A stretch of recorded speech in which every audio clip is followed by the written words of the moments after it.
Mukunda jewellers మొట్టమొదటి factory outlet ఇప్పుడు కూకట్పల్లి, కొత్తపేట్, సోమాజిగూడ మరియు ఖమ్మంలో. నమస్తే, నేను Keshav. Welcome to Suman TV.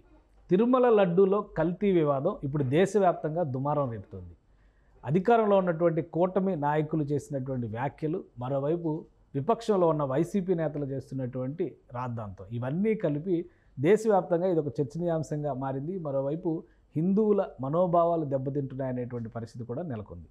అసలు తిరుపతి ప్రసాదంలో లడ్డూకు ఉన్నటువంటి ప్రాధాన్యం ఏంటి, అందులో కల్తీ జరగడానికి ఉన్న అవకాశాలు ఏంటి, ప్రభుత్వాలు అలానే రాజకీయ పార్టీలు కేవలం రాజకీయానికే ప్రాధాన్యం ఇస్తున్నాయా, భక్తుల మనోభావాలను పట్టించుకోవడం లేదా? ఈ అంశంపైన విశ్లేషణ చూద్దాం. మనతో పాటు శ్రీకృష్ణ సూది గారు, హిందూ ధర్మ ప్రచారకులు ఉన్నారు. నమస్తే అండి. నమస్కారం అండి. ఇప్పుడు జరుగుతున్నటువంటి చర్చ అంతా దేవుడు అలానే ఆలయానికి సంబంధించినటువంటి పవిత్రత వీటన్నిటికంటే కేవలం ప్రసాదం చుట్టూ. ఇది రాజకీయమా, లేదంటే కల్పించిన వివాదమా, నిజంగానే అక్కడ సమస్య ఉందా, అసలు ఏం జరుగుతుంది? ప్రసాదం అంటే అసలు ఏంటండి? ప్రసాదం అంటే భక్తితో తీసుకునేటువంటిది. ఎంత క్వాంటిటీ ఎంత? ఇప్పుడు తిరుపతిలో నిత్యం దర్శనానికి వచ్చేటువంటి భక్తులు ఎంతమంది? ఒక్కొక్కళ్ళకి ఎన్ని లడ్డులు తీయాలి, ఎన్ని లడ్డులు ఇవ్వాలంటే ఎంత దానికి సంబంధించిన ద్రవ్యం అవసరం అవుతుంది, మనుషులు ఎంతమంది కలిస్తే అంత ప్రసాదం తయారవుతుంది. ఒకళ్ళకి 2 లడ్డులు అంటే చాలవని 10, అందులోని కింద స్టాల్స్ పెట్టి వెంకటేశ్వర స్వామి ప్రసాదాన్ని ఒక స్వీట్ షాప్లో అమ్మినట్టుగా అమ్మాలనే ప్రయత్నం ప్రభుత్వం చేయటం ఎంతవరకు కరెక్ట్? దేవాలయాల్లో ఉన్నటువంటి స్టాల్స్, టీటీడీ స్వచ్ఛంద సంస్థ, అదొక ఇండిపెండెంట్ బాడీ, వాళ్ళ భక్తుల అవసరాలకు తగ్గట్టుగా అది నిర్ణయాలు తీసుకుంటుంది, ప్రభుత్వ జోక్యం ఉండదు అని అంటున్నారు కదా. ప్రభుత్వం జోక్యం లేకపోతే కమిటీ ప్రభుత్వం ఎందుకు నియమిస్తుంది? ప్రభుత్వం జోక్యం లేకపోతే ఐఏఎస్ ఎందుకున్నారు అక్కడ? అలా వదిలేమనండి. మిగతా మతాలకి లాగా హిందూ మతం ఎప్పటి నుంచో స్వయం సమృద్ధితో ఉన్న మతమే. ప్రభుత్వాలు వచ్చి మా దేవాలయాలను కానీ, మా పూజా విధానాలను కానీ, మా వ్యవస్థలను కానీ పూర్తిగా భ్రష్టు పట్టిస్తున్నారు అని చెప్పి ఖచ్చితంగా చెప్పొచ్చు. ప్రభుత్వ ప్రమేయం లేకపోతే దేవాలయాలు, ఇప్పుడు భగవంతుడు అక్కడ ఉన్నదే వెలుగు, దాని మళ్ళీ మీరు దివిటీ చూపెడతామంటే ఎందుకు? మూర్ఖత్వం కదా. వెంకటేశ్వర స్వామి అంటేనే ఆయన పరంజ్యోతి. ఆయన మళ్ళీ మీరు వచ్చేసి వెలిగేసి మేము దివి పెడతాం, టార్చ్ లైట్ వేస్తాం, ఆయన మీద లాంటి ఫోకస్ లైట్ వేసి చూపెడతాం, ఆయన మీకు ప్రచారం చేస్తాం. ఆయన అడిగాడు ఎవరైనా ప్రచారం చేయమని. ప్రభుత్వం తన అవసరాలకు భగవంతుడి యొక్క సొమ్ముని, భగవంతుడు భక్తిలో సమర్పించేటువంటి భక్తుల యొక్క హుండీ ద్రవ్యాన్ని తన అవసరాలకు వాడుకుంటుంది అనేది నిర్వివాదాంశం ఎప్పటి నుంచో. మిగతా మతాలకి వాళ్ళకి పెద్దపీట వేసి హిందూ మతాన్ని కావాలని చెప్పి, అందులో ఈ ప్రభుత్వం ఆ ప్రభుత్వం వాళ్ళు వీళ్ళు అని కాదండి, ఎవరైనా సరే ముఖ్యంగా తిరుపతిలో ఉన్నటువంటి అక్కడ ఉన్నటువంటి భక్తులు సమర్పించే కానుకల కోసం ఆ వ్యవస్థను ఇవాళ కాదు ఎప్పటి నుంచో క్రమక్రమంగా భ్రష్టుపట్టిస్తున్నారు, దైవానికి అపచారం చేస్తున్నారు. వీళ్ళందరూ కాదు, ముఖ్యంగా అసలు ఆయన ఎందుకు భరిస్తున్నాడు ఇదంతా? వెంకటేశ్వర స్వామి ఆయన సర్వం సహా ఆయన అన్నీ చేయగలిగినటువంటి అలాంటి స్వామి ఎందుకు భరిస్తున్నాడు? ఎందుకంటే ఉపేక్ష అనేది ఒక స్థాయి దాటితే భగవంతుడైనా సరే ఉపేక్షించకూడదు. ఎందుకంటే ఇలాంటి వివాదాలు వెంకటేశ్వర స్వామి సందర్భం వచ్చినప్పుడు రియాక్ట్ అవుతూ ఉంటారు అనేది కూడా చెప్తారు కదా. ఎప్పుడైనా ఇటువంటి సంఘటనలు జరిగినప్పుడు దాని ఫలితం అనుభవించే పరిస్థితి కూడా ఉంటుంది. ఖచ్చితంగా కొన్ని సంఘటనలు ఇవి నిజమని నిరూపిస్తాయి. ఎందుకంటే అండి, ఇప్పుడు వ్యక్తిగతంగా వాళ్ళు వీళ్ళు అంటాం ఎందుకనంటే, ప్రభుత్వాలు తమ స్వార్థం కోసం ముఖ్యంగా ధార్మిక సంస్థల్ని ప్రతి చోట చేయకూడని పూజ చేశారని ఒక ఆలయంలో, లేకుంటే వామాచార పూజ చేశారని ఇంకొక ఆలయంలో, లేదు ప్రసాదంలో కల్తీ జరిగింది ఇంకో చోట, నిజంగా ప్రభుత్వం దాంట్లో కనుక దాని పవిత్రతను కాపాడదలుచుకున్నట్లయితే ప్రభుత్వం వెంటనే ఏం చర్య తీసుకోవాలి? ఎవరికీ చెప్పకుండా దాన్ని ఆపేసేసి నిజంగా మంచి నెయ్యిని తెప్పించి నిజంగా అవసరమైతే 2 రోజులు ప్రసాదం ఇవ్వద్దు. అసలు ఇప్పుడు కల్తీ జరగడానికి అవకాశం ఉందా? ఇప్పుడు ఖచ్చితంగా ఉంది. ల్యాబ్ రిపోర్ట్స్ ఒకటి బయటకు వచ్చినాయి. అలానే టీటీడీ ఈఓ కూడా చాలా స్పష్టంగా చెప్పారు, 2-3 సార్లు మేము టెస్టులు చేసిన తర్వాత వచ్చిన నెయ్యి లోడును కూడా రిజెక్ట్ చేసిన పరిస్థితి ఉంది, అయినా ఇంప్రూవ్ కాని పక్షంలోనే ఈ ల్యాబ్ టెస్టులు చేయించామనేటువంటి మాట చెప్తున్నారు. సో ఇది ఎంతవరకు అవకాశం ఉంది? ఈ ఒకవేళ జరిగి ఉంటే, ఈ 4 ఏళ్లలోనో 5 ఏళ్లలోనో జరిగి ఉంటే దాని పర్యవసానాలు ఏంటి, దానికి చేసేటువంటి పరిహారాలు ఏంటి? మీరు తిరుమల వెళ్ళి చూడండి, తిరుమల ఆలయంలో కానివ్వండి, అక్కడ ఉండేటువంటి వ్యవస్థల్లో ఏ వ్యవస్థ ఖచ్చితంగా నిర్దిష్టంగా భక్తితోనూ ఒక రకమైన నిర్దిష్టమైన ప్రామాణికంగా పనిచేస్తుందని చెప్పగలుగుతారు చెప్పండి?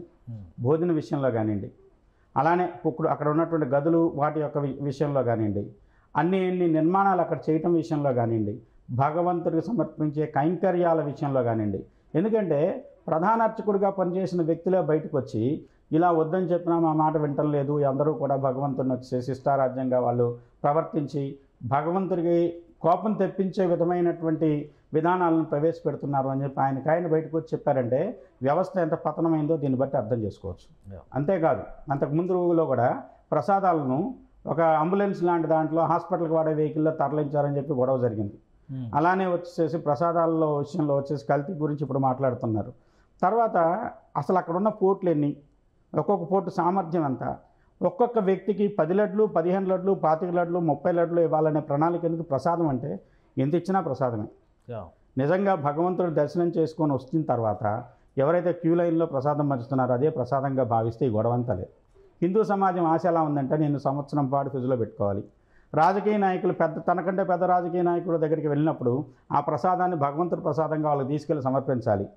ఇది ఎందుకంటే వీళ్ళు ఢిల్లీ వెళ్ళినా సమర్పించేది వెంకటేశ్వర స్వామి ఫోటోను, వెంకటేశ్వర స్వామి ప్రసాదం. దీన్నే వాడుకుంటున్నారు వెంకటేశ్వర స్వామి. రాజకీయ నాయకులు బ్రాండ్ అంబాసిడర్ వాళ్ళు ఆంధ్ర నుంచి ఏ పార్టీ అధికారంలో ఉన్నా, ఏ వ్యక్తి అధికారం చెలాయించినా వాళ్ళు తీసుకెళ్లేది వెంకటేశ్వర స్వామి ఫోటో, వెంకటేశ్వర స్వామి శాల్వ, వెంకటేశ్వర స్వామికి సంబంధించినటువంటి ప్రసాదం అది తీసుకెళ్ళి వాళ్ళకి సమర్పించడం. అలాంటి దానిలో మరి కల్తీ జరగడం అనేది ఎందుకు జరుగుతుంది? రాజకీయ పార్టీ ఇప్పుడు జగన్మోహన్ రెడ్డి గారు కూడా ఒక స్టేట్మెంట్ ఇచ్చారు, ఇదంతా కుట్రపూరితంగా జరుగుతున్నటువంటి ప్రక్రియ అంటున్నారు. ఎవరిని నమ్మాలి? కల్తీ జరిగిందా లేదా? భక్తుల మనోభావాలు వేటికి కూడా విలువ లేదా?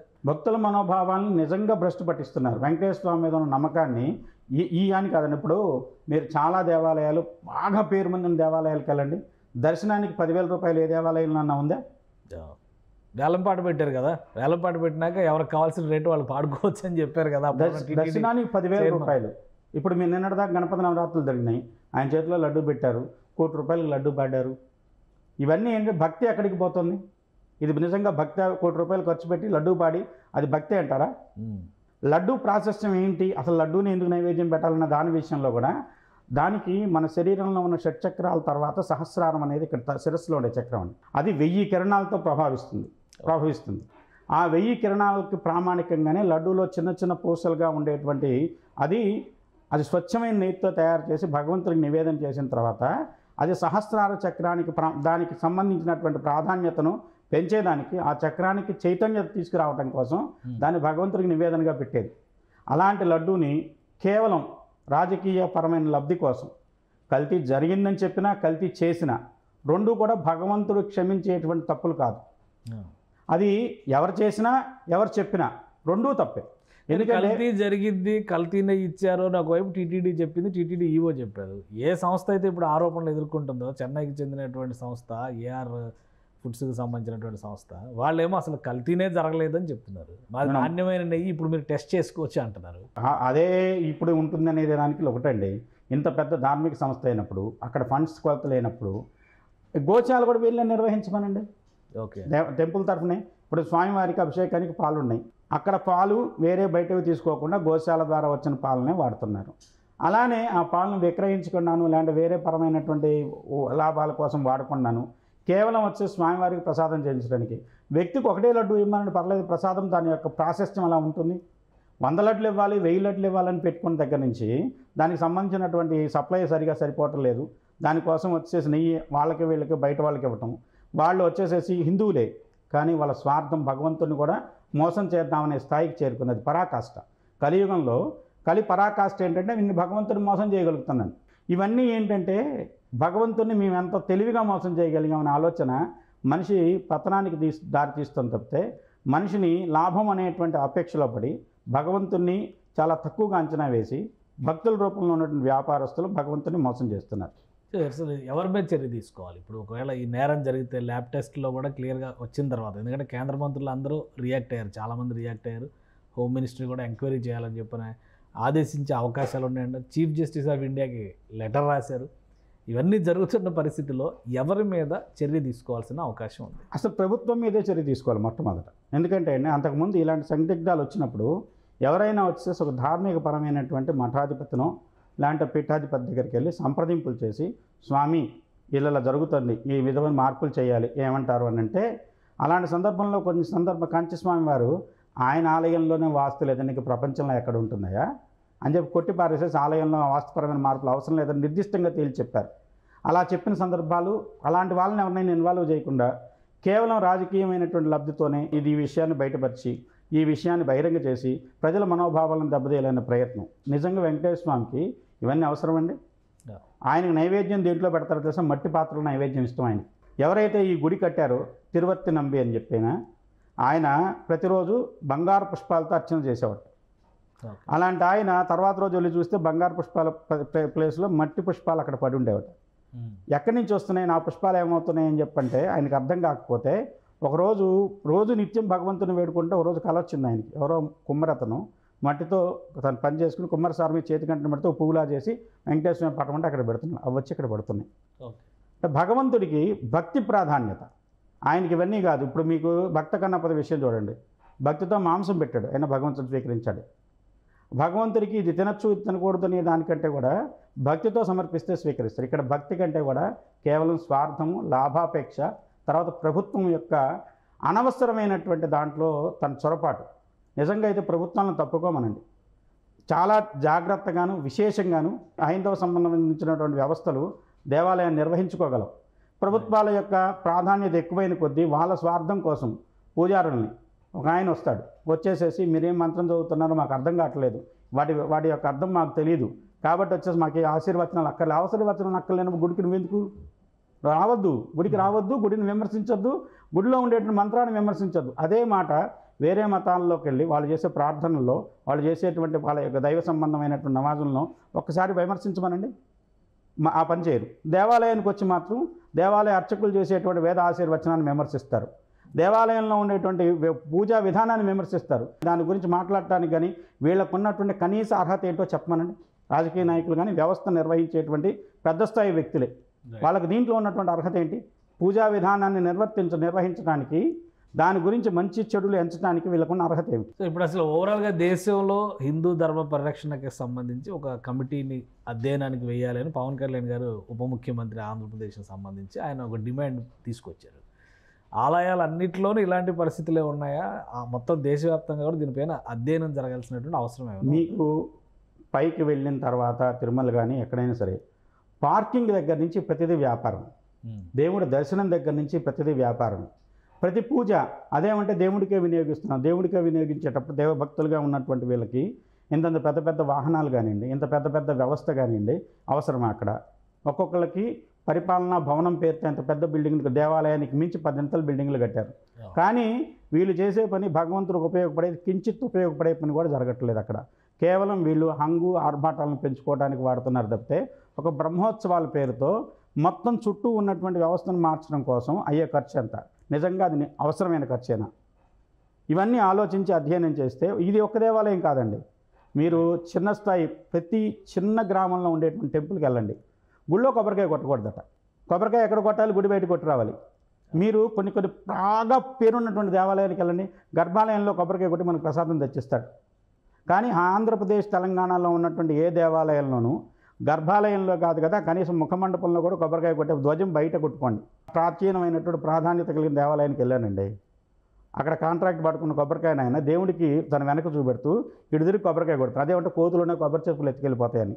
దేవుడికి కొడుతున్నానా కొబ్బరికాయ నీకు కొడుతున్నానా అని అడిగితే సమాధానం లేదు. మన దేవుడి కోసం కొబ్బరికాయ తీసుకెళ్తాం. ఈ వ్యక్తి పాడుకున్నాడు కాబట్టి కోతులు ఎత్తుకెళ్ళిపోకూడదని చెప్పి జాగ్రత్తగా దేవుడికి వెనక చూపెడుతుంటూ ఇటు తిరిగి కొబ్బరికాయ కొడతాడు. అంటే దేవుడికి కాదట, ఇటు పక్క తిరిగి కోతి కొబ్బరికాయ కొట్టినట్టుంది పరిస్థితి. ఇలాంటి వ్యవస్థలు దేవాలయాల్లో ప్రభుత్వాల చొరబాటు వల్ల వచ్చినవి. తప్పు ప్రభుత్వాలదే. ప్రభుత్వాలు దాంట్లో కనుక ఇన్వాల్వ్ అవ్వకపోతే, ఎందుకంటే ఇవాళ గురువారం స్వామికి చేసేటువంటి అష్టదళ పాద పద్మార్చనలో పద్మాలు, బంగారు పద్మాలు సమర్పించిన వాళ్ళు ముస్లిమ్స్. వాళ్ళకి దేవుడి మీద అచంచలమైన భక్తి విశ్వాసాలతో 108 బంగారు పూలు తయారు చేసి భగవంతుడికి సమర్పించారు.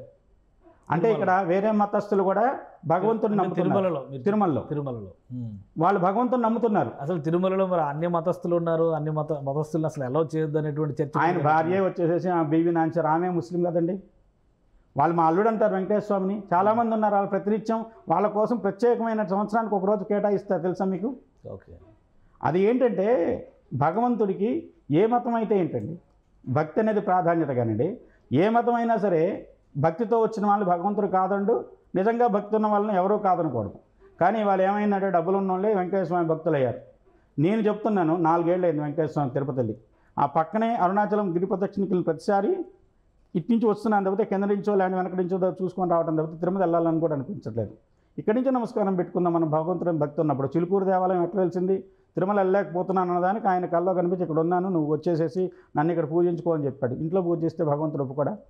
ఎందుకంటే వ్యవస్థలు ఇన్వాల్వ్ అయిన కొద్దీ భక్తుల సంఖ్య తగ్గి అది ఆడంబరాలకు అవకాశమైనటువంటి పరిస్థితిని ఏర్పరుస్తుంది తప్పితే నిజంగా భగవంతుడు పూజకు కాదు. పూజలో తప్పు, పూజా విధానంలో తప్పు, పూజించే వ్యక్తుల్లో రాజకీయాలు ఇలా చొప్పించేసరికి భగవంతుడి చుట్టూ రాజకీయ వ్యవస్థ చేరి ఆ దేవాలయాన్ని భ్రష్టు పట్టిస్తుంది. థ్యాంక్ యూ అండి. ఇది స్పెషల్ అనాలిసిస్ తిరుపతి లడ్డూ ప్రసాదానికి సంబంధించి, అలానే ఆలయాల నిర్వహణ విషయంలో ప్రభుత్వాల జోక్యం ఎక్కడ లేని సమస్యలు తీసుకొస్తుందని శ్రీకృష్ణ సూది గారు ఎక్స్ప్లెయిన్ చేస్తున్నారు. మరోవైపు నుంచి చూస్తే ఈ ప్రసాదాల తయారీలో జరుగుతున్నటువంటి కమర్షియలైజేషన్, పూర్తిగా అమ్మకం అనేటువంటి ధోరణిలో చేస్తున్నటువంటి ఈ ప్రయోగాలే దేవుడి ప్రసాదానికి కూడా కళంకం తీసుకొస్తున్నాయని ఆయన విశ్లేషిస్తున్నారు. కాబట్టి తిరుమలతో పాటు దేశంలో ఉన్నటువంటి అనేక దేవాలయాల విషయంలో ఒక సమగ్రమైనటువంటి విధానం రావాల్సినటువంటి అవసరం ఉంది. హైందవ ధర్మకర్తలు స్వతంత్రంగా వాటిని నిర్వహించుకునేటువంటి వెసులుబాటు కల్పించాల్సినటువంటి ఆవశ్యకత కూడా ఉందని ఆయన విశ్లేషిస్తున్నారు. ఇది స్పెషల్ డిస్కషన్. Keep watching.